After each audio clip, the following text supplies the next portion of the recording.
তরজমায় যাব ইনশাআল্লাহ।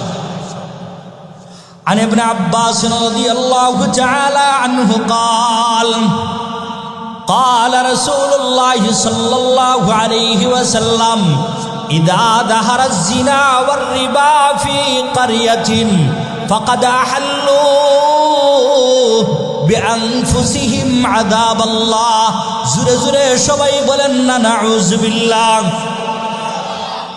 ইবনে আব্বাস রাদিয়াল্লাহু তাআলা আনহু বলেন রহমতুল আলম সাল্লাল্লাহু আলাইহি ওয়াসাল্লাম বলেছেন, ও আমার উম্মতের পুরুষরা, ও আমার উম্মতের মহিলারা, শুনো শুনো, দুইটা গুনাহের কারণে।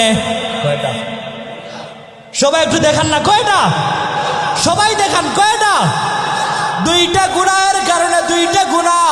এক নম্বর, ইদা যাহারাজ জিনা ওয়ার রিবা ফি কারিয়াতিন, যেই এলাকার মানুষ, যেই সমাজের মানুষ, যেই পাড়া এবং মহল্লার মানুষ জিনা ব্যভিচারে লিপ্ত হয়ে যায়। দুই নম্বর, ওয়ার রিবা, যেই এলাকার মানুষ, যেই সমাজের মানুষ সুদ দেওয়ার মধ্যে লিপ্ত হয়ে যায়। এক শ্রেণীর মানুষ সুদ দেয়, আরেক শ্রেণীর মানুষ সুদ গ্রহণ করে। এই দুই অপরাধের কারণে ফাকাদ আহাল্লু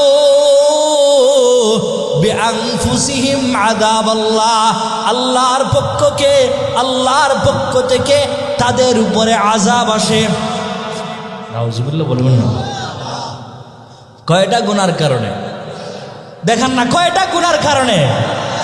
এক নম্বর জিনা ব্যভিচার, এক নম্বর জিনা ব্যভিচার। দুই নম্বর সুদ, সুদ খাওয়া, সুদ দেওয়া।